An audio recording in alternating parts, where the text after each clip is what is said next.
बात बिल्कुल अक्षरशः आप हृदय में बैठा लीजिए। माया ही वृंदादि भय समन्तात, क्योंकि यदि आश्रय छोड़ दिया तो भय की संभावना है, अर्थात आवागमन चक्र से मुक्त होना बहुत कठिन है। कहां तुम्हारी वृत्ति फंस जाए, अंतिम समय क्या चिंतन हो, घाटा हो जाएगा हमारा। हम अगर वृंदावन के आश्रित हैं तो इसका एक चमत्कार है। आप बाहर कहीं भी रहते हो, जब शरीर छूटने का समय आएगा तो वृंदावन अपना प्रभाव दिखा देगा। आपके मानस पटल पर राधा नाम आ जाएगा, राधा रूप आ जाएगा और आप मुक्त हो जाएंगे। विश्वास करो, क्योंकि विश्वास से ही भक्ति दृढ़ होती है। बिन विश्वास भगति नहीं, ते बिन द्रवहि न राम। जब तक भक्ति नहीं तब तक भगवत कृपा का लेश मात्र अनुभव नहीं होगा, पर विश्वास से ही भक्ति दृढ़ होती है। आपका उद्धार हो गया यदि आप वृंदावन का आश्रय लिए हैं और वास स्वीकार किए हैं। अब आगे कह रहे हैं कि आपको वृंदादि भय समन्तात, विषयी पुरुषों के समूह से भयभीत रहना चाहिए, क्योंकि इनके संग से वृंदावन का रंग छूट सकता है। जब तक पूरा नहीं रंगा है हृदय में, तब तक ये फिसला सकते हैं, हमको हमारा आश्रय छुटा सकते हैं, ये धाम छोड़वा सकते। क्या वृंदावन, ऐसे उपदेश देने वाले मिलते हैं ना, सर्वत्र वृंदावन है। स्थिति वासनाओं में है, भोगों में है, और उपदेश शुरू हो जाता है सर्वत्र वृंदावन है। भाई, वृंदावन की समानता तो त्रिभुवन में कोई नहीं कर सकता, वैकुंठ भी नहीं कर सकता। सर्वत्र वृंदावन का अनुभव, सर्वत्र हमारे वृंदावन रम गया है। मन में, बुद्धि में, चित्त में, अहंकार में, इंद्रियों में, अहम में स्थिति है नहीं। वृंदावन के समान सिर्फ वृंदावन है। आप दिल्ली की रज को पूरे शरीर में लगाएंगे, बंगाल, कलकत्ता, देश विदेश, इस रज को शिव शनकादिक वंदना करते हैं। विचार करके इसकी समानता हो सकती है क्या? अव्यक्त रूप में तो भगवान सर्वत्र विराजमान है, लेकिन बाकी बिहारी के रूप में, राधा वल्लभ जी के रूप में, राधा रमण रूप में, यहां देखो घर घर ठाकुर, घर घर आराधना हो रही। एक महाभागवत होता है तो योजनों भूमि को पावन माना जाता है। यहां तो गली गली में एक से एक भगवत प्रेमी महात्मा है। क्या जानते हो, प्रेमी महात्मा कोई मुकुट लगा के घूमते हैं क्या, कि आपको दूर से नजर आएगा ये देखो मुकुट लगा है तो प्रेमी हो गया। जब तक खुद प्रेमी नहीं होगा तो प्रेमियों की पहचान थोड़ी हो सकती है। श्रीपाद कह रहे हैं वृंदादि भय समन्तात, भयभीत रहो इस बात से कि कहीं विषयी पुरुषों का संग ना हो जाए।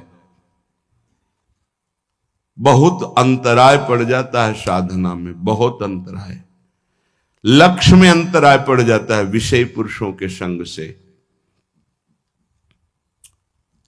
आप लोगों को शायद अनुभव नहीं है, विचरण करने वाले महात्माओं को ऐसे अनुभव होते रहते हैं, ऐसे दृश्य मिलते रहते हैं, ऐसे संग मिलते रहते हैं, जिससे पता चलता है यदि विषयी पुरुषों का संग करोगे तो भय है कि आपका परमार्थ लुट जाएगा, नष्ट हो जाएगा। शाराधिका ताम नवकुंजवाटीम शाराधिकाम पूर्ण रसोत्सवेन। ये वृंदावन श्री जी का महल है, यहां हमारी श्री जी विराजमान है। कभी अंतर्ध्यान नहीं होती, ध्यान रखना, यहां विराजमान है। यहां ठाकुर जी भी नवनिवृत्त निकुंज में अंतर्ध्यान नहीं हो सकते। ब्रजलीला में तो रास में अंतर्ध्यान हुए, लेकिन यहां नवनिवृत्त निकुंज में कभी ऐसा नहीं। यहां माधुर्य का राज्य है, ऐश्वर्य का प्रवेश नहीं है। ब्रजलीला में ऐश्वर्य और माधुर्य मिश्रित लीला है। जो इस कुंजवाटी निज महल में रहता है तो साराधिकाम पूर्ण रसोत्सवेन है। वह किशोरी जो पूर्ण दया समुद्र कृपा समुद्र हैं, बिना साधन के भी उसे अपने रसोत्सव में सम्मिलित कर लेती हैं। उसका हृदय रास विलास रस से पूर्ण हो जाता है। श्रीपाद कह रहे हैं, महान संगानाम सहज मधुरात्म प्रिय कथा,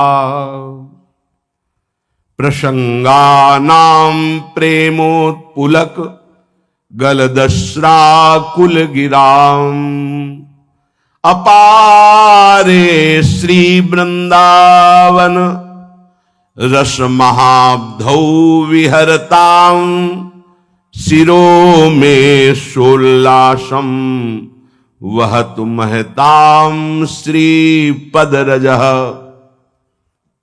मेरे सिर पर ऐसे महापुरुषों की चरण रज सदैव विराजमान रहे। शिरो में सोल्लासम वह तुम महताम श्री पद रजह।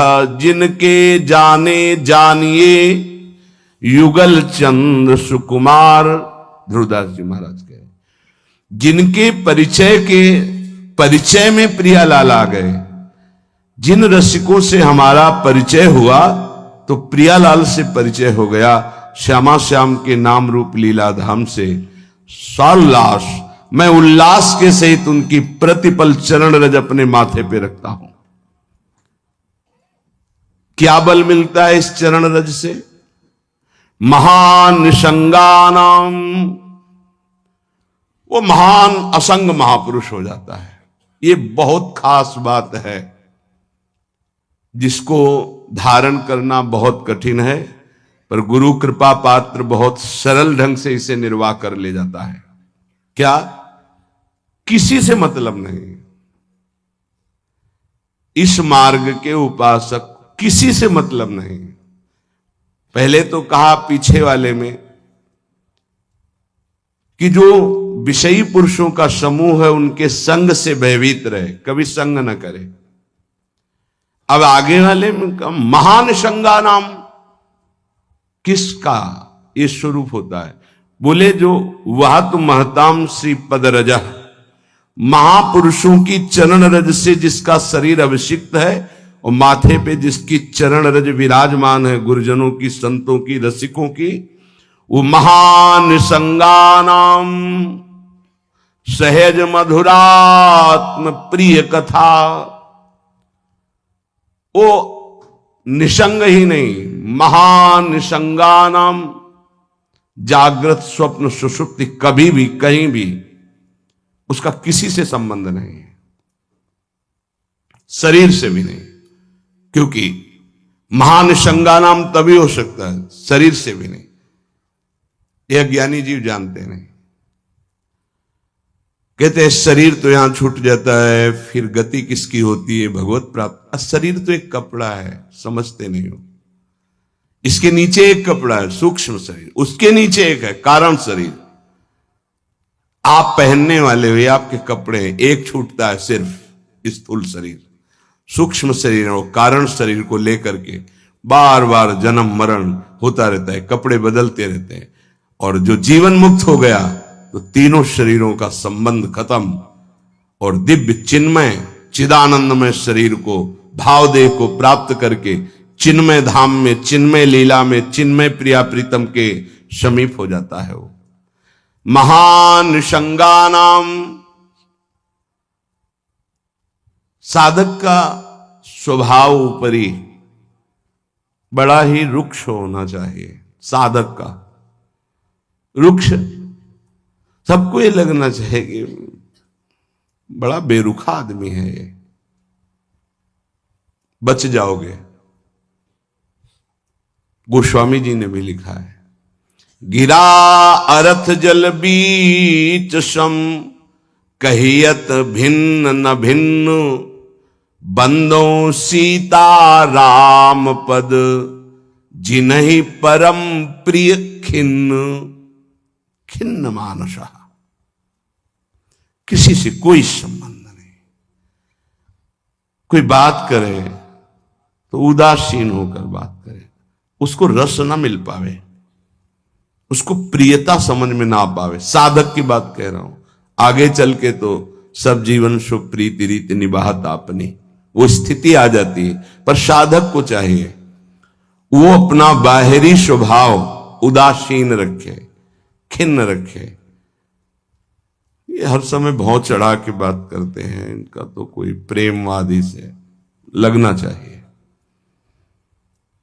मुस्कुरा करके बात करना, ये आगे चलकर आता है। हंसी बोले बहुमान दे, बहुमान किसको दे रहा? आराध्य देव को। वो हंस किससे रहा? आराध्य देव से। साधक की हर समय स्थिति ऐसी नहीं होती, इसलिए उदासीन अति रही गोसाई। पूज्य श्री गोस्वामी जी महाराज कहते हैं साधक को उदासीन रहना चाहिए, बाहर से गंभीर, हंसी मजाक बातचीत गंभीर। सत्य बात तुम्हें बता दी, स्वीकार करो ना स्वीकार करो, आगे चलती है। उदासीनता, गंभीरता, खिन्नता ये साधक के स्वभाव में होनी चाहिए। बहुत मिलनुआ स्वभाव, हंसकर बात करना, ये आगे चलकर, अभी नहीं। उसको दबाओ उस वृत्ति को। बगल से कोई निकल गया, आपको राधे श्याम कहने की स्मृति उससे नहीं आनी चाहिए। कौन निकला आपको पता नहीं। दर्शन कर रहे हैं,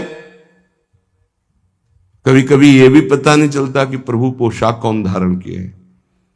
अगर नेत्र में नेत्र मिले तो 1 घंटा दर्शन हुआ तो केवल नेत्रों का ही दर्शन हुआ। पत्रावली कपोल में कैसी बनी ये भी याद नहीं रहा। ऐसी होती एकाग्रता। सत्संग सुनने गए तो सिर्फ वक्ता की मुखाकृति और वचन, आप बैठे आसपास, आपके कौन बैठा आपको कोई परिचय नहीं। ऐसी महानिसंगता उपासक को चाहिए। ये कब आती है? जैसे जड़ भरत जी रघुगण को कहा कि महापुरुषों की चरण रज से अभिषिक्त होने पर ही ये ब्रह्मबोध होता है। प्रहलाद जी ने कहा निष्किंचना नाम न वृणीत यावत, जब तक निष्किंचन महापुरुषों की चरण रज नहीं लगेगी तब तक ऐसी निष्ठा नहीं होती जैसी मेरी है। शिरो में शोल्लासम वहत महताम सी पद रजा, ये महत पद रज कहां मिलेगी? हर कण वृंदावन का ये महापुरुषों की चरण रज, प्रियाजू की चरण रज महापुरुषों के आंसुओं से भींगा हुआ है। जहां की भी रज मिले उसे अपने धरोहर के रूप में, संपत्ति के रूप में, जैसे बहुत बड़ी क्या धरोहर, ये प्रिया प्रीतम की संपत्ति, प्रेम संपत्ति प्रदान करने वाली, इसे आप लगाओगे तो आप सुरक्षित हो जाओगे। ये कवच है। कई बार शास्त्रों बारे चर्चा हुई है, पर बड़े भाग्यशाली साधक उपासक उपासिका होंगी जो इस बात को स्वीकार किए हैं कि रोज स्नान के बाद शरीर में रज लगाते हैं। ना करते हो तो फिर सुन लो, तुम्हारे हृदय को ये विकार तब तक जलाएंगे जब तक प्रेम रस के योग्य नहीं हो जाएगा। उस जलन को सहने के लिए ये सद्यो वशीकरण चूर्ण मनंत शक्तिम तम राधिका चरण रेणु मनुष्य मरामी, ये श्री जी की चरण रज है जो आपको संभालेगी, कवच का काम करेगी। आपके शरीर में चरण रज लगी रहनी चाहिए। बिल्कुल मान लीजिए, अगर ये मान लोगे तो बहुत बड़ी वस्तु आपको प्राप्त होगी। शरीर में वृंदावन की रज लगी है, शरीर छूट जाए तो भगवत प्राप्ति हो जाएगी। मान लीजिए, बहुत बड़ी बात है। धन्य है वो उपासक जो रजोपसेवी है, रज लगाते हैं। एक ब्रजवासी आए, उन्होंने प्रश्न किया कि आपके जुगल उपासना में तो काली बिंदी लगती है, आप क्यों नहीं लगाते हैं? श्री कहते हैं उसे, काली बिंदी और सिंदूर की बिंदी। पूज्य श्री सदगुरुदेव भगवान ने आदेश किया, त्रिपुंड लगाते थे जब शरणागति का, कि हम आचार्य आज्ञा से चलते हैं। आचार्य ने पत्र में लिखा था, वृंदावन रजोप सेवी जोरी सुमिरन बाचनो, वृंदावन नित्य विहार चंदन लेनो, तो रजोप सेवी जोरी है तो रज का तिलक है, और बिहार चंदन जो प्रसादी है वो ये लगा है। बस वो कोई वृंदावन की वस्तु नहीं है जो काली टिक्की है, ये वृंदावन की रज और वृंदावनेश्वरी का प्रसादी चंदन, इसके से। तो ब्रह्मा जी भी आकर कहें तो हमारी समझ में नहीं आएगा, क्योंकि गुरु के वाक्य के आगे किसी का नहीं। वृंदावन रज रानी, वृंदावन वृंदावनेश्वरी, इनमें हमारी अनन्य आसक्ति हो जाए। जो लगाते हैं उनको प्रणाम है, पर हमारी गुरु आज्ञा है। आचार्य श्री हितजू महाराज, वृंदावन रजोप सेवी हरिवंश जोरी सुमिरन बाचनो, वृंदावन नित्य विहार चंदन लेनो, आज्ञा है, उसी का पालन है।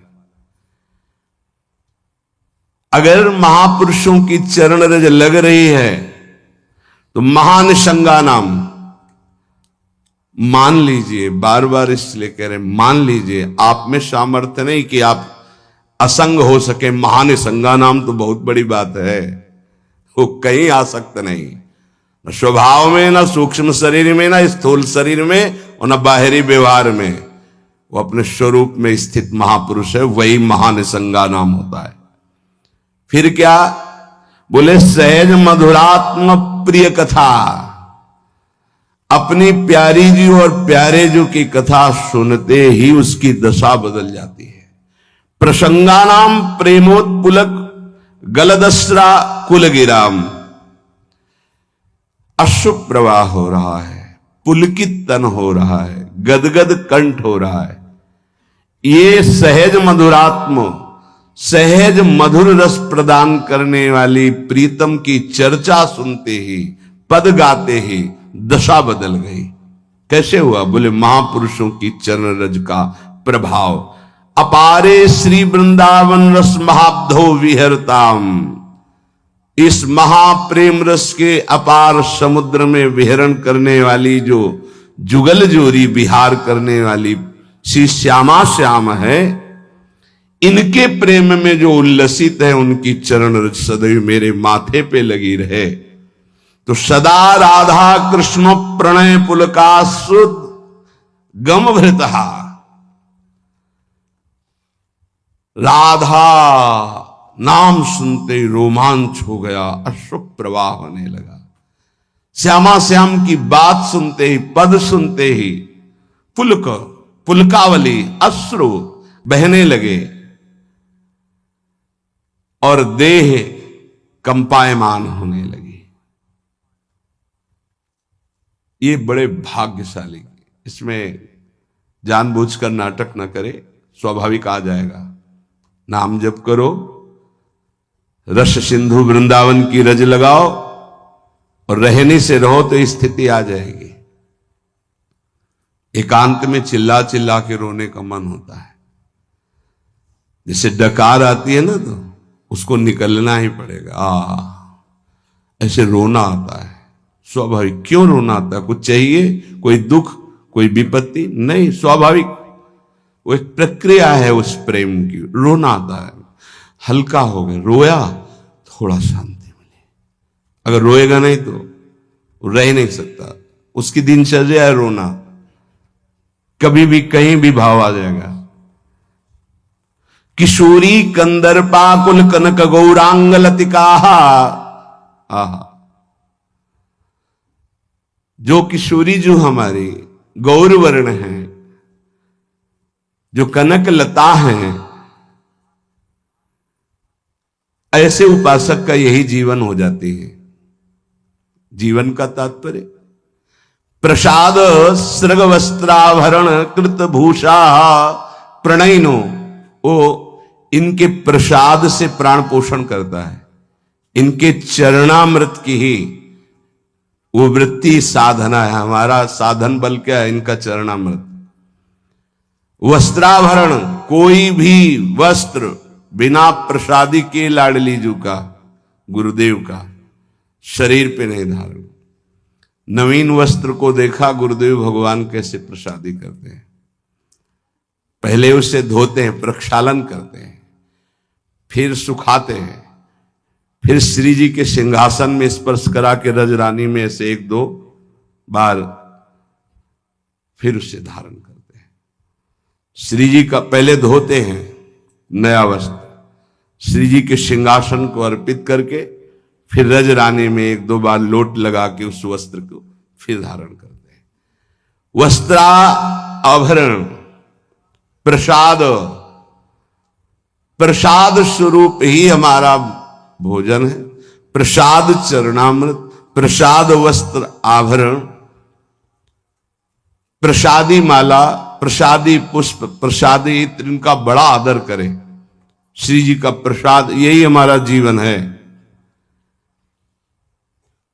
अगर अमनिया आप पाते हैं तो आपके हृदय में भाव सूखने लगेगा। अगर जग भी गया है, अमनिया जल भी नहीं, अमनिया भोजन भी नहीं, प्रसाद। प्रपद्ये श्री वृंदावन भुवि विचित्राखिल कलाहा, समस्त कलाओं में जानने वाली शिरोमणि श्री लाडली जो ऐसे उपासक के हृदय में अपनी समस्त कलाएं प्रकाशित कर देती, अर्थात वो सहचरी भाव को प्राप्त हो जाता है। विचित्र अखिल संगीत गायन कलाओं का, चतुरता का वो मूर्तिमान स्वरूप हो जाता है। ऐसे में वृंदावन की भूमि में उन प्रेमी जनों का आश्रय लेता हूं जो ऐसे जिनका जीवन हो गया है। महानिसंगा नाम, किसी से संपर्क नहीं, और श्री जी के प्रति किशोरी कंदर्पा कुल कनक गौरांग लतिकाहा, जो गौरांगी श्री प्रिया जो हैं, लाडली जो हैं, जो श्याम तमाल की कनक बेल की तरह विराजमान हैं, ऐसी श्री स्वामिनी जी के प्रसादी से ही जिसका जीवन यापन होता है। ऐसे में रसिकों को इस वृंदावन भूमि में माथा रखकर प्रणाम करके उनकी चरण धूलि माथे पे धारण करता और उनका संग करने की अभिलाषा करता हूं। ये भगवान की विशेष कृपा है कि हमें ऐसे महापुरुष रहनी बता रहे हैं। अगर प्रसाद का आप महत्व धारण करना प्रारंभ कर दिए हैं तो बहुत जल्दी प्रेम जागृत होगा। प्रसाद पर प्रसाद बुद्धि रखिए, राग द्वेष उस पर न रखिए। ये पदार्थ नहीं पाना है, ये पदार्थ अनुकूल है। प्रसाद में प्रसाद बुद्धि रखिए, न फल बुद्धि, न अन्न बुद्धि, न भोजन बुद्धि, न स्वाद बुद्धि, प्रसाद बुद्धि रखिए। प्रसादी वस्त्र को प्राणों से भी अधिक प्रिय मानिए। प्रसादी माला पुष्प मिले तो हृदय में आह्लाद होना चाहिए। सीधे मेरे प्रभु ने प्रसन्न होकर मुझे प्रदान किया है। दे कोई भी, लेकिन मेरी प्रियाजू ने मुझे प्रदान किया, एकदम आह्लाद, वही आपको प्रेम भाव में ले जाएगा। प्रसाद में भगवत बुद्धि बहुत ही पवित्र हृदय में होती, नहीं तो प्राय नहीं होते। प्रसाद देखते ही अच्छा श्री जी का प्रसाद, ओह वाह, पुलकावली हो जाना। महाप्रभु चैतन्य देव को जब वृंदावन से कोई भी प्रेमी जन जाते, गुंजा की माला, टेटी का अचार, ऐसी वस्तुएं बार बार उनको हृदय से लगाकर अश्रु प्रवाह करते। श्री कृष्ण ने कितना प्यार किया, मुझे प्रसादी भेजी। वृंदावन की रज, वृंदावन का कुछ भी, महाप्रभु पुलकित हो जाते। भगवत दर्शन उसी को प्राप्त होते हैं जिसकी भगवत दर्शन की प्रबल उत्कंठा के लिए चार बातें जीवन में आ जाएं। पहला, नित्य निरंतर नाम जप रसिकों के संग से। शर्त है रसिकों के संग, भजन न होई संग बिन। हे मनमानी नहीं होता, रसिकों के संग से भजन की वृत्ति। प्रमाणित भजन होना चाहिए, आचार्य परंपरा, गुरु परंपरा से। दूसरा, भगवद विग्रह को साक्षात भगवान का स्वरूप मानना। जैसे कुछ ऐसे भाव वाले लोग हैं कि अरे पत्थर पूजने से, धातु पूजने से क्या प्राप्त, क्या वहां भगवान है? कौन सा तुम्हें ज्ञान है भाई? कौन सा ज्ञान है? जब सर्वम खलमिदम ब्रह्म, तो ये तो अवतार है भगवान का, अर्चा अवतार। भगवान अवतरित होते हैं। जैसे हम छवि विराजमान किए, जब हम भाव सेवा करते तो भगवान छवि में आके विराजमान होते हैं, भगवान विग्रह में विराजमान होते हैं। ये श्रद्धा और विश्वास का विषय है। ये नास्तिक लोगों को समझ में नहीं आएगा। जिस मूर्ति को आप, जहां मूर्तिकार निर्माण कर रहा हो, वहां देखो, उसी मूर्ति को पूज करके ब्रह्म प्राप्त, भगवत प्राप्त महापुरुष हो गए। प्रेमाश्रुओं से अभिषिक्त किया है। ये बाहर वालों की ऐसों की बातें न सुने, नहीं तो जो छोटी श्रद्धा वाले लोग होते हैं उनकी श्रद्धा नष्ट हो जाती है। अरे क्या है, ऐसे से ऐसा न वो बोलते हैं, न वो खाते हैं, न देखते हैं, और ऐसे विराजमान। आपको क्या पता है? आपका भाव है क्या? आप जानते नहीं हो। भाव आ जाएगा तो साथ चलते हैं, बोलते हैं, खाते हैं, देखते हैं। भाव का खेल। एक प्रसंग में एक ब्राह्मण बूढ़े के साथ एक जवान तीर्थ यात्रा में गया था। सारांश में बता रहे हैं।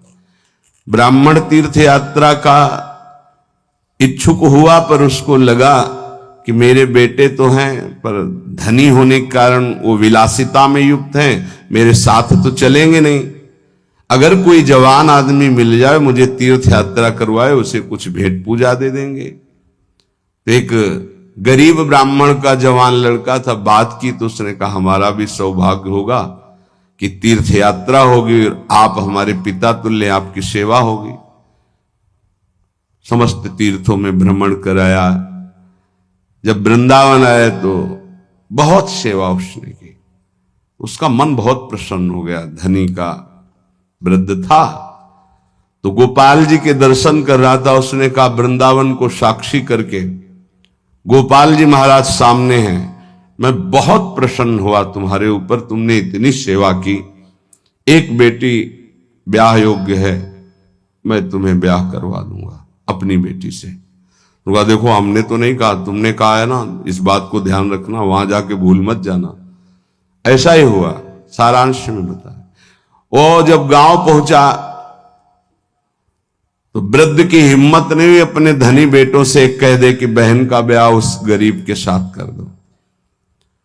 काफी दिन हो गए, कोई चर्चा ही नहीं, तो ब्याह की बात थी। उस गरीब ब्राह्मण ने जाके कहा बूढ़े ब्राह्मण से कि आपने कहा था भगवान के सामने कि अपनी बेटी का ब्याह तुम्हारे साथ कर देंगे। तो जवान बेटों के भय से उसने कहा मुझे याद नहीं ऐसा कुछ।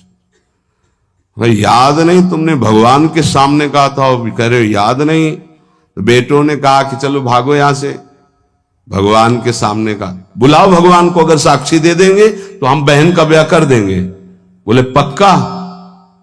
तो उनको पता था कि मूर्ति कोई बोलती थोड़ी, चलती थोड़ी। तो उनका हाँ पक्का। बोले पंचों के बीच में बोल दो। पहले गांव में पंचायत होती थी पिंड छुटाने के लिए कि अतरे दिन ये परेशान करेगा। तो उन्होंने कहा पंचों के सामने यदि ठाकुर जी आके गवाही दे दे तो ब्याह करवा देंगे। ओ गरीब आदमी जो कुछ था बेचा, फिर वृंदावन आया।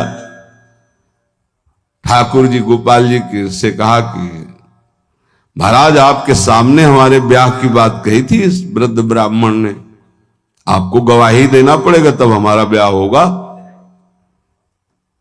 हाँ कौन सुने। समय हुआ, ठाकुर जी का शयन भोग लगा, पट बंद हो गए, वो बैठे ही रहे बाहर।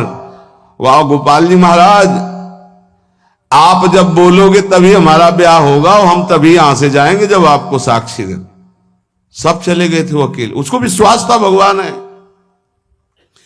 अंदर से आवाज आई मूर्ति कहीं चलती है क्या कि चलकर साक्षी दे?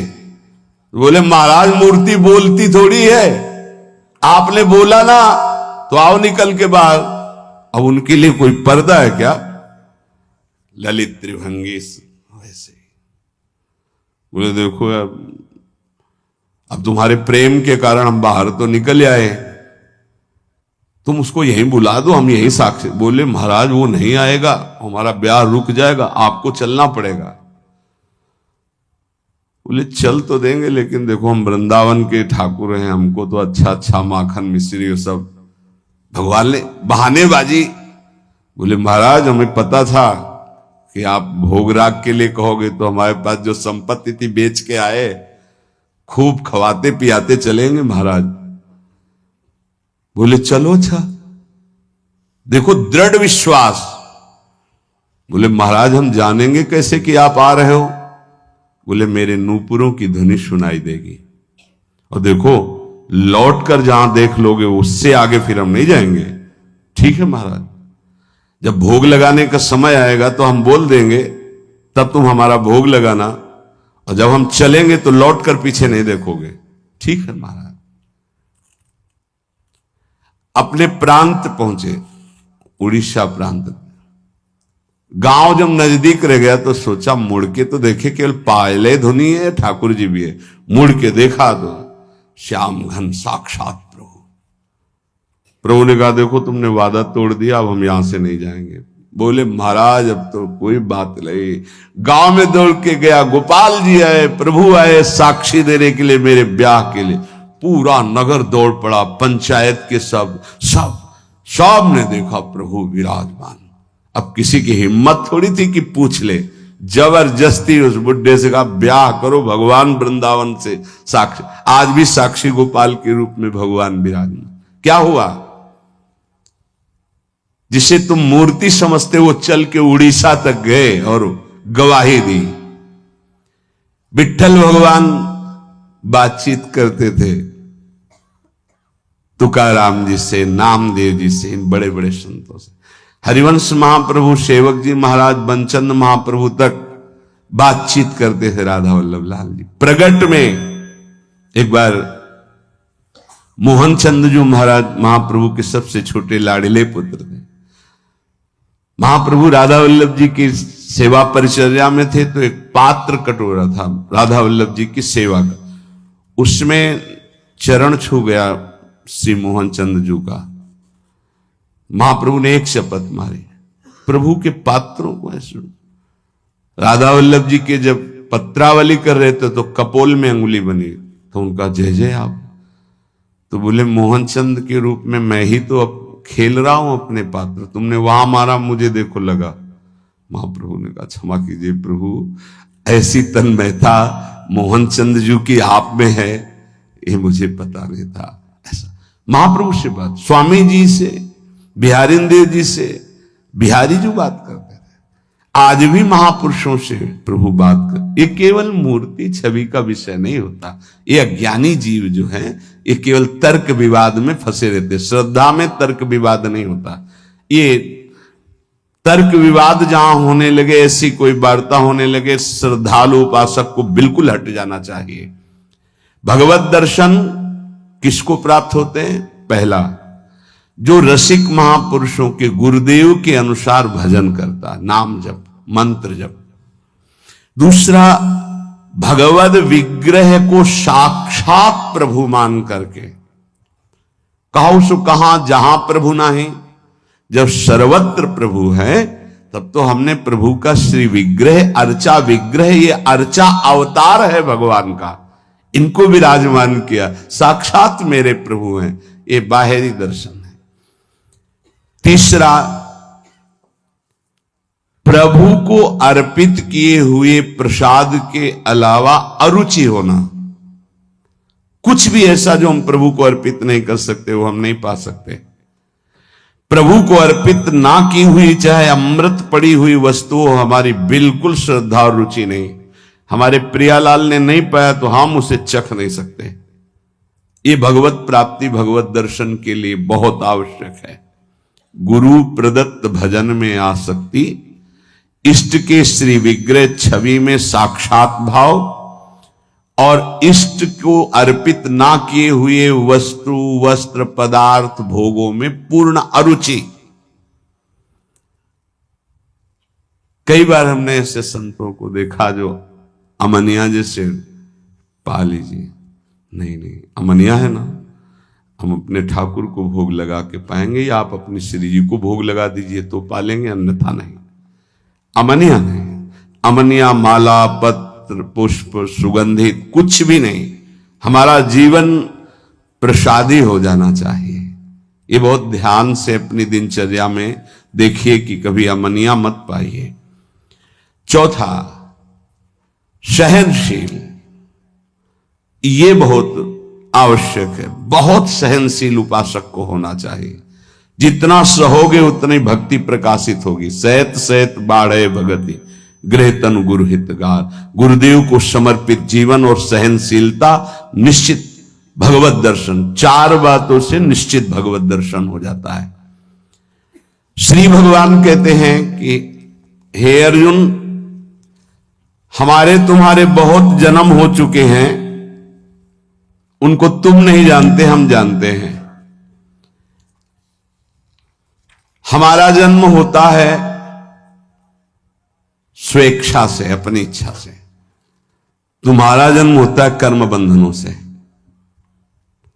अजोपिशन्य व्ययात्मा भूतानामीश्वरोपिशन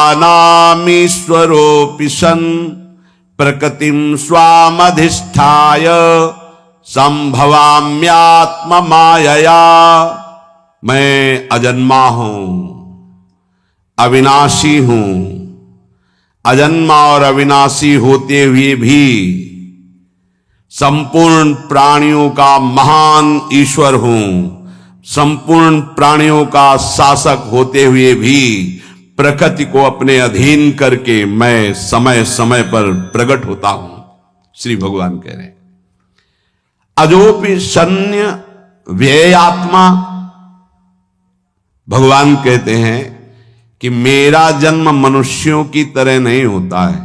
ना मेरा जन्म होता है, ना मेरा मरण होता है। कहीं भी भगवान मां के गर्भ से प्रकट नहीं हुए। कौशल्या जी के सामने भगवान पहले ऐश्वर्य रूप से प्रकट हुए।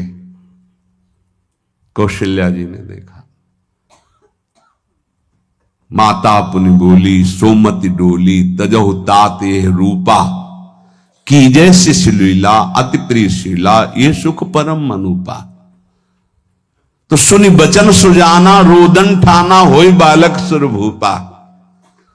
मां ने प्रार्थना की, प्रभु आपने हमें वरदान दिया था कि इस रूप से नहीं, आप हमारे पुत्र रूप से आएंगे।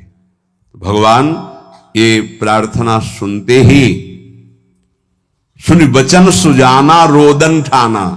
जैसे बालक प्रकट होता है तो रोता है ना, ऐसे प्रभु बाल रूप होकर उनकी गोद में आ गए और रोने लगे और जय जयकार हुई कि कौशल्या जी के लाला प्रकट हुआ है। ओ जाकर नाम सुनत शुभ होई मोरे गृह आवा प्रभु सोई। दशरथ जी पुलकित प्रेम विह्वल हो गए। जिनका नाम सुनते ही परम शुभ, वो साक्षात प्रभु मेरे यहां पुत्र रूप। परमानंद पूरी मन राजा कहा बुलाए बजाओ बाजा। ऐसे भगवान का जन्म होता है। श्री कीर्ति रानी, उनको ऐसा आभास हो रहा है मैं गर्भवती हूं। जिस दिन लाडली जी का प्रादुर्भाव होता है, कमल प्रकट होता है। तेजू में उस कमल को लाके गोद में रखते हो, कन्या रूप हो जाता है। ऐसे हमारी लाडली जी देवकी वसुदेव के सामने चतुर्भुज भगवान ऐश्वर्य वैभव रूप प्रकाशित करते हैं। वो स्तुति करते हैं। भगवान कहते हैं मुझे नंदालय में जाके छोड़ाओ, बाल रूप हो जाते हैं। भगवान कभी गर्भ से प्रकट नहीं होते। मनुष्य जन्म लेता है 5 भौतिक शरीर कर्म बंधनों से युक्त। भगवान अजन्मा है इसलिए वो प्रकट होते हैं। भय प्रकट कृपाला दीन दयाला कौशल्या हितकारी। भगवान जन्म नहीं लेते, प्रकट होते हैं। भगवान अविनाशी हैं और जितने जन्म लेते हैं उनके सबके शरीर विनाशी हैं। इसलिए भगवान का कभी शरीर छूटता नहीं, अंतर्धान होते हैं। अंतिम लीला में द्वारिकापुरी में बाम पैर की जंघा में दायां पैर चढ़ाए हुए पीपल की ओट में ऐसे आनंद मुद्रा में बैठे हैं। व्याध चरण में मृग का मुख जान करके बाण प्रहार करता है, उसको परम पद प्रदान करके आप अंतर ध्यान हो जाते हैं। रामलीला में परिकर सहित सरयू में प्रवेश करके अंतर ध्यान हो जाते हैं। कभी ऐसा नहीं पाया गया कि ये प्रभु का शरीर मिला और उसकी जन साधारण जैसी अंत्येष्टि क्रिया हुई, अंतर ध्यान हो गए। प्रभु प्रकट होते हैं और अंतर्धान होते हैं। मनुष्य शरीर मां के गर्भ से जन्म लेता है और मरता है, वो शरीर छूटता है। इसीलिए प्रभु कह रहे हैं अजोपि शन्य व्यय आत्मा, मेरा प्रकट होना और अंतर्धान होना एक अलौकिक लीला है। वस्तुतः मैं प्रकट हर समय रहता हूं, सर्वत्र भगवान प्रकट विराजमान है, सर्वत्र। अब आपको प्रकट करना पड़ेगा, अपने नेत्रों का मायाकृत पर्दा हटाना पड़ेगा साधना से, भजन से, तो आपको दिखाई देने लगेगा।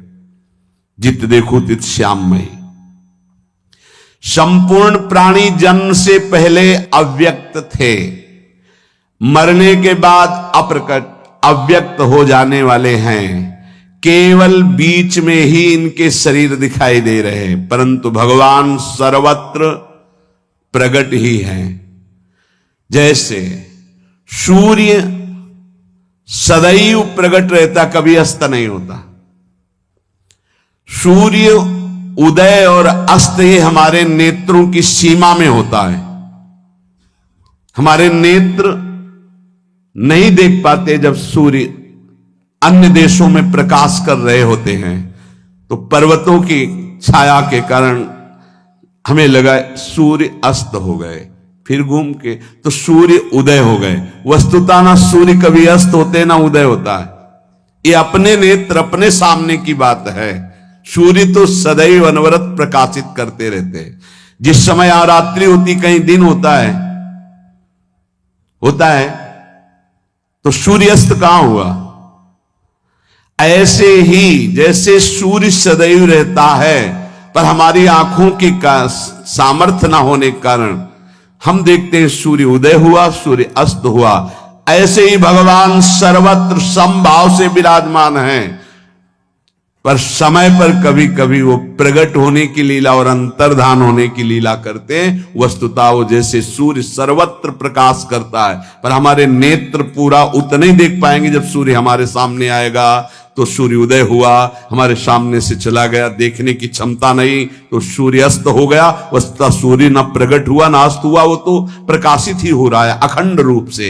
ऐसे ही भगवान कभी कभी प्रकट की लीला अंतर्धान की लीला करते हैं, वस्तुतः सम रूप से सबके हृदय में सर्वत्र विराजमान है प्रकट। दूसरे जितने भी शरीर हैं कर्म से परतंत्र हैं। जिस समय हाथ टूटना है हाथ टूट जाएगा, जहां सड़ना है सड़ने लगेगा, जहां मरना है मर जाएगा। बहुत इस शरीर पे ममता मत करो, ये तुम्हारा स्वरूप नहीं है, ये नष्ट होने वाला है। कल प्रश्न एकांतिक में हुआ था कि आप ज्यादा मरने की चर्चा करते हो, लोग बहुत बुरा मानते हैं कि ये बाबा तुम मरने की ही बात करते रहते हैं, धमकाते रहते कि मरोगे मरोगे, और बहुत बुरा माना जाता है। मरने वाली बात बुरा नहीं माना जाता। ऐसे अशुभ वचन मत निकालो। हाँ मरोती पिए हो, अशुभ वचन तो होश में हो जाओ, इसलिए तुम्हें समझाते हैं। इस लोक का नाम क्या है? कल पूछा था सबसे कि भाई अगर बुरा लगता है तो इस लोक का नाम क्या है जहां तुम्हारा जन्म हुआ है? मृत्यु लोक। अर्थ क्या है? यहां जितना है सब मरेगा, फिर डरते काहे के हो? मरना तो है ही ना। तो यहां से एक बहुत बढ़िया बात है इस मृत्यु लोक में, केवल इसी लोक में कमाई हो सकती भगवत प्राप्ति, और किसी लोक में नहीं हो सकती। स्वर्ग में भी नहीं हो सकती। महारलोक, जनलोक, तपलोक, सत्यलोक, रसातल, तलातल, पाताल, इनमें भी नहीं हो सकती। एकमात्र मृत्यु लोक में भगवत प्राप्ति का विधान है। कितना बढ़िया जगह हमें जन्म मिला है, लेकिन बहुत घटिया ये कि टिकोगे नहीं, तुम्हारा शरीर नष्ट होगा, तुम्हारे सब व्यवहारी मित्र प्रिय पदार्थ सब नष्ट होगा एक दिन। इसका नाम मृत्यु लोक है। परतंत्र हो, भगवान का जन्म ऐसे, भगवान का प्रादुर्भाव ऐसे नहीं होता। कर्मों की परतंत्रता से नहीं, वो स्वतंत्रता से आते। कर्मों की परतंत्रता वाले शरीर में दो ही बातें देखी जाती है, अनुकूलता प्रतिकूलता, सुख दुख, लाभ हानि, जय पराजय, अर्थात द्वंद्वों से युक्त। और भगवान द्वंद्वातीत सच्चिदानंद वपु धारण करते, चिन्मय। दूसरे जब शरीर जन्मते हैं तो उनकी अवस्था के अनुसार परिवर्तन होता चला जाता है। जैसे शिशु, बालक, किशोर, जवान, बूढ़े। पर भगवान जब प्रकट होते तो ऐसा नहीं होता। भगवान बाल्यावस्था से किशोर अवस्था तक बढ़ने की लीला करते हैं, बस इसके बाद नहीं। नौ किशोर हर समय बने रहते हैं। जैसे राम जी 10,000 वर्ष राज्य किया, 9 किशोर। जैसे श्याम जी 125 वर्ष, तो 9 किशोर। भगवान के दाढ़ी मूछ नहीं निकलती, क्योंकि हर समय 9 किशोर रहते हैं। अगर कोई दाढ़ी मूछ वाले भगवान दिखावे बना करके तो वो कल्पना है उसकी, ऐसा नहीं। भगवान के श्री अंग में कभी रक्त, मांस, हड्डी ये सब नहीं। सच्चिदानंद वपु 9 किशोर अवस्था तक बढ़ते हैं। 9 किशोर अवस्था 14, 15, 16 बस। मुकुलित 9 वय किशोर, तारुण्य प्रथमो प्रवेश समय यस्या मां माधुरी। जवानी की प्रथम भूमिका 9 किशोर अवस्था कहते हैं। सैकड़ों वर्ष बीतने पर भी भगवान के स्वरूप में 9 किशोर ही रहते हैं, कभी दाढ़ी मूछ नहीं आती। कभी ऐसे चित्र स्वीकार नहीं करने चाहिए जिनमें भगवान की दाढ़ी मूछ हो। भगवान के शरीर में जैसे युद्ध क्षेत्र में बाण, तो उसमें रक्त स्राव नहीं होता, क्योंकि चिन्मय, बाण प्रवेश ही नहीं करता, चिन्मय लीला करते हैं केवल। दूसरे प्राणियों की तरह भगवान का जन्म नहीं होता, भगवान के शरीर का परिवर्तन नहीं होता, भगवान के शरीर का मृत्यु स्पर्श नहीं करती। चिन्मय चिदानंद में भूतानाम ईश्वरोपिशन, प्राणी मात्र के जितने भी शासक हैं उन सबको भगवान ने स्थापित किया है। वरुण, वायु, अग्नि, ये सब लोकपाल, यहां तक कि ब्रह्मा जी, उन सब शासकों के परम शासक भगवान श्री कृष्ण हैं। ये अवतार लेते हैं, अर्थात अपनी महिमा से उतरते हैं और छोटे बन जाते हैं। परंतु छोटे बनने पर भी शासक भाव इनका नहीं जाता, ये शासक ही रहते हैं, ईश्वरों के भी महान ईश्वर हैं। भगवान शंकर जी आकर के मैया से हठ करते हैं कि हम एक जंत्र गंडा बना के लाए हैं, अगर गले में बालक के बांध दिया जाए तो नजर नहीं लगेगी, पर न्यौछावर में तुम्हें बालक के चरण माथे पे छुआने पड़ेंगे। शासक जो शिव शनकादि का भी शासन करते हैं, इनके नवीन बालक रूप में भी शासनपना दिखाई देता है। जैसे अभी 6 दिन के हुए और पूतना महाभयानक राक्षसी, कहीं 6 कोष का विस्तार बताया जाता है शरीर का, और इसमें 2.5 योजन लिखा हुआ है। पूतना का शरीर 2.5 योजन, 4 दूने 8 और आधा 10, मतलब 10 कोष का विशाल का शरीर। महान भयंकर बलशाली पूतना, और प्रभु छोटे से गोपाल जी 6 दिन के, छठी का उत्सव हो रहा है। देखो ईश्वरत्व का भाव, छठी के दिन पूतना मारने आती है और मार आप देते हैं। हलाहल जहर पिलाती, कोई असर नहीं होता, क्योंकि भूतानाम ईश्वरोपिशान, ईश्वरों के भी ईश्वर हैं ये। 3 महीने के थे सकटासुर का उद्धार, 1 वर्ष के थे तृणावर्त जो उड़ा के आकाश में ले गया था, 5 वर्ष की अवस्था में जिससे देवता भी कांपते थे महाभयानक अघासुर, बाल्यावस्था में बड़े बड़े अघासुर बकासुर इन सबको परम पद प्रदान किया मारकर। अभी लालजू की 7 वर्ष की अवस्था है और गोवर्धन महाराज को इस छिंगुनी पे 7 दिन 7 रात्रि ऐसे, अब भी 21 किलोमीटर के हैं महाराज गिरिराज जी महाराज, अब भी 21 किलो, जबकि तिल तिल घट रहे तब अब भी 21 किलोमीटर के हैं। संपूर्ण ब्रजमंडल पशु पक्षियों से सुरक्षित गिरिराज जी की तलहटी में 7 दिन 7 रात, ईश्वरों के ईश्वर, संपूर्ण प्राणियों के ईश्वरों के ईश्वर होते हुए भी भगवान अवतार के समय छोटे से छोटे बन जाते हैं और छोटी सी छोटी बात के लिए रोते नजर आते हैं। ये भगवान की भगवत्ता है, इस लीला को समझ पाना बहुत कठिन है। जिनका भ्रकुटी टेढ़ा हो जाने पर काल भी थर्रा उठता है, मैया की एक फूल की छड़ी देखकर आंखें मलते, काजर पूरे कपोल पे आ जाता है, वैसे देखते कि कहीं पिटने का नंबर तो नहीं।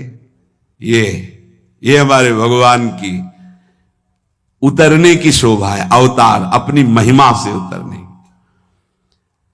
बड़े बड़े ऋषि मुनि जिनके चरणों की वंदना करते, अर्जुन आदेश करते हैं केशव मेरे रथ को दोनों सेनाओं के बीच में खड़ा करो, जो आज्ञा। और वहां एक कौल है, ईश्वरों के भी महान ईश्वर, ईश्वरत्व का वैभव छुपाकर अर्जुन की आज्ञा पालन करते हैं, पर ईश्वरत्व दिखा ही देते हैं।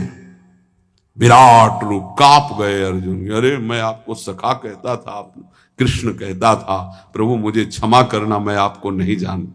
गीता जैसे महान शुद्ध ज्ञान का उपदेश किया।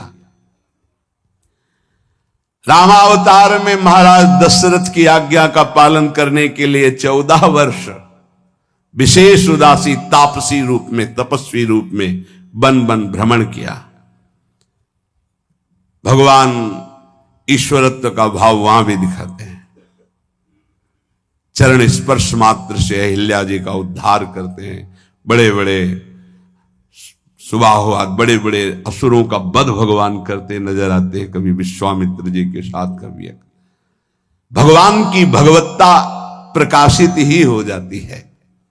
प्रकृतिम स्वामधिष्ठाए, सतोगुण रजोगुण तमोगुण, ये तीनों गुणों से संपूर्ण सृष्टि रची है, लेकिन इन तीनों गुणों का जिससे प्रादुर्भाव हुआ है वो मूल प्रकृति शुद्ध ब्रह्ममय है। वो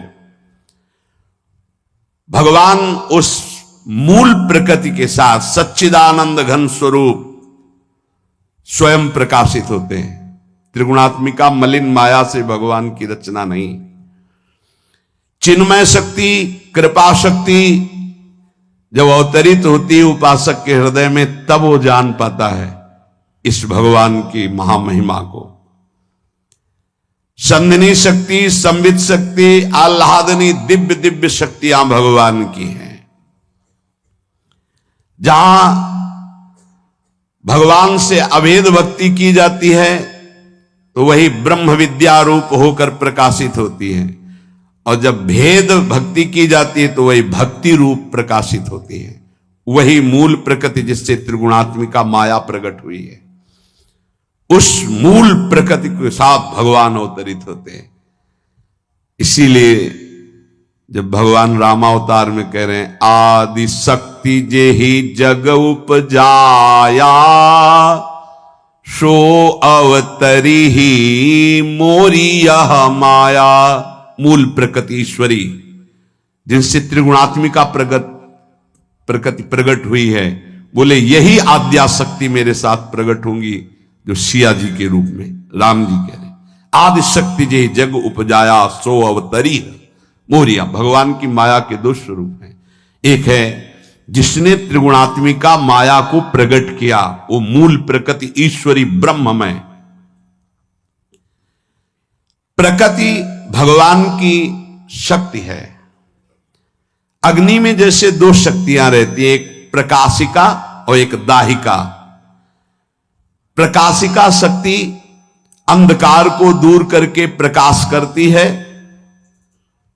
भय मिटाती है, और दाहिका शक्ति जला देती है, वस्तु को पका देती है और शीतलता दूर करती है, ठंडी दूर करती है।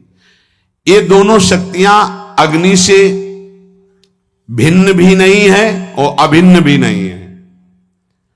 भिन्न इसलिए नहीं है कि वो अग्नि स्वरूप ही है, भिन्न इसलिए नहीं है,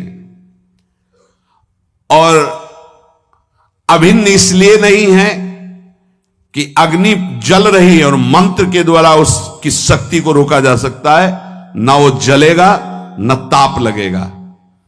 ऐसी औषधियां जिनका लेप कर लो, कढ़ाई में हाथ डाल दो, बिल्कुल नहीं जलेगा। अग्नि से निकल जाओ, बिल्कुल नहीं जलोगे। ऐसे मंत्र हैं। मंत्र और औषधि के द्वारा अग्नि की दाहिका शक्ति को कुंठित किया जा सकता है। इसलिए भिन्न और अभिन्न दोनों बातें। ऐसे ही भगवान की ये शक्तियां हैं। इनको ना भगवान से भिन्न कह सकते हो, ना भगवान से अभिन्न कह सकते हो। ये दोनों हैं, भिन्न भी हैं, अभिन्न भी हैं। जैसे दिया सलाई में प्रकाशिका शक्ति, दाहिका शक्ति अग्नि लिए हुए विराजमान है, लेकिन वो घर्षण से ही अग्नि प्रकाशित होगी, तब उसमें दाहिका शक्ति और प्रकाशिका शक्ति होगी। यद्यपि दिया सलाई में है, पर माचिस थोड़ी जल रही है घर्षण करने से। ऐसे ही साधना और तपस्या और भजन के प्रभाव से भगवान सर्वत्र है। जो संघर्ष करता है अपने जीवन में, विकारों को सहता है, भजन परायण रहता है, तो जैसे घर्षण करने से अग्नि प्रकाशित हो गई, ऐसे भगवान प्रकाशित हो जाते हैं अपनी शक्तियों के समेत। भगवान संपूर्ण देश में है, संपूर्ण समय में है, वस्तु में है, व्यक्ति में है। कुछ भी ऐसा नहीं जहां भगवान ना हो। पर उस शक्ति को, श्री भगवान को प्रकाशित करने के लिए, जैसे अग्नि की दिया सलाई को जो माचिस घर्षण करो तब स्वरूप प्रकट होगा, ऐसे ही जो अति अभ्यास के द्वारा विषय चिंतन छोड़कर भगवदाकार, तब उससे भगवत साक्षात्कार। सीता जी, श्री रुक्मिणी जी आदि भगवान की नित्य संगिनी मूल प्रकृति ईश्वरी हैं। ये भगवान सर्वत्र सब जगह विराजमान हैं। दिव्य शक्तियां भगवान लिए हुए सर्वत्र विराजमान। इसीलिए कहा जाता है जागृत करो आप अपने अंदर, सब शक्ति विराजमान। जैसे एक ने कहा अगर हम ब्रह्म स्वरूप हैं तो हमारी शक्तियां कहां गई? तो तुम जान कहां रहे हो तुम ब्रह्म स्वरूप है? बातें बना रहे हो, अभी तो देह भाव में हो। आओ अपने स्वरूप में आओ, वही हो जाओगे जो हो। जानत तुम्हें तुम्हें हो जाए, सब कुछ जागृत हो जाएगा आपके अंदर। दिव्य शक्ति भगवान की विचित्र विचित्र लीलाएं कराती है। विचित्र और अलौकिक परम पवित्र भगवान की प्रत्येक लीला है, जिसको सुनकर गाकर जीव हृदय पवित्र करके भगवत साक्षात्कार कर लेता है। ये भगवान की लीलाएं। जब कोई निर्गुण उपासना भगवान की करता है तो वही भगवान की शक्ति ब्रह्म विद्या बन जाती है। जब सगुण उपासना करता है तो भगवान की वही शक्ति भक्ति प्रेम बन जाती है। भगवान अंश रूप से हर जीव में विराजमान है। जीव का स्वरूप क्या? भगवद अंश। ये तभी जान पाओगे जब शरीर और संसार से ममता हटा लोगे। शर्त है, तुम भगवत स्वरूप हो, तुम में अनंत शक्तियां आए, तभी अनुभव कर पाओगे जब संसार और शरीर से ममता हटा लोगे। स्वतः सिद्ध आत्मीयता भगवान में जब प्रकट हो जाएगी, तुम और भगवान दो नहीं रह जाओगे। ज्ञान में भगवान नहीं रह जाते, मैं ही भगवान ऐसा अनुभव, और भक्ति में मैं नहीं रह जाता, भगवान ही। दो नहीं रहते, दोनों की सिद्धि में दो नहीं रहते। भगवान की शक्ति जब भक्ति रूप में प्रकट होती है तो बड़ी ही विलक्षण होती है। बलात् भगवान अव्यक्त को खींचकर सामने व्यक्त करके अधीन कर देती है। भक्ति बड़ी पावरफुल शक्ति है ये भक्ति। भगवान को अधीन कर ले, ऐसी सामर्थ्य भक्ति महारानी में। वो भगवान को भक्त के अधीन करा देती है। वे अधीन संग ही संग डोले, जीव बछरा संग गाया है। भक्तन पाछे यो फिर जीव बछरा संग गाय। भगवान की भक्ति जब अपना प्रबल रूप धारण करती तो दो उसके स्वरूप होते हैं, एक विरह और दूसरा मिलन। जब भगवान की शक्ति भक्ति जागृत होती है तो विरह, ये भगवान भेजते हैं अपनी शक्ति को। दरिया हरि कृपा करी बिरहा दिया पठाए।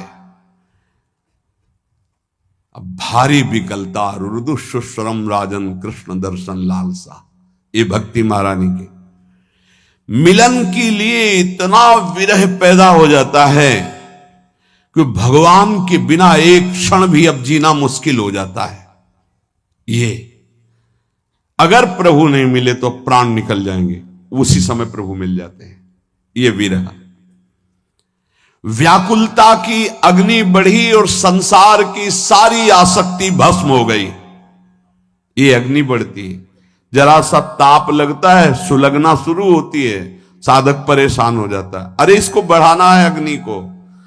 ये इतनी जलन बढ़ जाए कि अब भगवान के सिवा कहीं मिटेगी नहीं और अब जी भी नहीं सकता।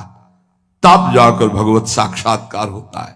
भगवत मिलन की व्याकुलता की अग्नि में संसार की आसक्ति जल गई और भगवान को भक्ति ने अधीन करके प्रकाशित कर दिया। भक्त के अधीन भगवान हो गए, स्वयं स्वीकार करते अहम भक्त पराधीनो असुतंत्र इव द्विजे। ज्ञान मार्ग में यही शक्ति उत्कृष्ट, जैसे वहां विरह प्रकट होता है भक्ति में, तो ज्ञान मार्ग में प्रबल मुमुक्षुता जिज्ञासा प्रबल। जैसे उड़िया बाबा जी महाराज प्राण त्यागने के लिए तैयार हो गए। अगर बोध नहीं होता तो प्राण त्याग देते हैं, अगर भगवत मिलन नहीं होता प्राण छूट जाएंगे। तत्व बोध की साधक के अंदर इतनी पिपासा जाग गई, अब जिया नहीं जा रहा तत्व बोध के बिना। तो ब्रह्म विद्या रूप से वो प्रकट होकर अभेद भावना सिद्ध कर देती है और साधक आत्मबोध को प्राप्त हो जाता है। भगवान की इस दिव्य शक्ति जो विरह प्रकट करती, ये ब्रह्मबोध से कुछ विलक्षण रस है। कहां जाऊं, क्या करूं, क्या उपाय है जिससे मुझे भगवान मिल सकते हैं, तड़पन शुरू हो जाती है। भक्त व्याकुल होने लगता है। जब जलन होती तो पाप नष्ट होता है। ध्यान रखना, आपका हृदय जब जल रहा होता है, नाम जप करते हुए भक्ति करते हुए उबना मत, ये पाप नष्ट हो रहा है। बिना भोगे शरीर के तुम्हारे सारे पाप नष्ट हो रहे हैं, जल रहे हैं। उस पाप का नाश करके जब प्रबल विरह बढ़ता है तो इधर भक्त के हृदय में भगवान से मिलन की व्याकुलता, उधर भगवान के हृदय में व्याकुलता पैदा करके प्रकाशित कर देती, प्रकट कर देती है। ग्वारिया बाबा के चरित्र में पढ़ा, पूरा जीवन हो गया भजन करते, यार भावना मित्र भावना, भाव में मिल प्रगट में ऐसे भाव बदला, प्रेम प्रणय चढ़ा, प्रणय को प्रेम का। यार जब तू इतना निष्ठुर है कि मेरे सामने नहीं आ सकता तो आज से तुम्हारा भजन बंद। देखो तुम्हारा काम चल जाता है मेरे बिना, तो मेरा भी काम चल जाएगा तुम्हारे बिना। नहीं करूंगा आज से तुम्हारा भजन, नहीं करूंगा तुम्हारा भजन। ये भजन नहीं हो रहा और क्या रहा, हर समय बातचीत, उनका चिंतन। तुम्हारा काम चल जाता है ना हमारे बिना, हमारा भी काम चल जाएगा। न खाना न पीना, भारी भारी व्याकुलता। आवाज आई पीछे से संध्या के समय, एक ग्वारिया। नियम लिया था, उनको पता था आएगा, क्योंकि भाव में तो आते ही थे। अगर आए ना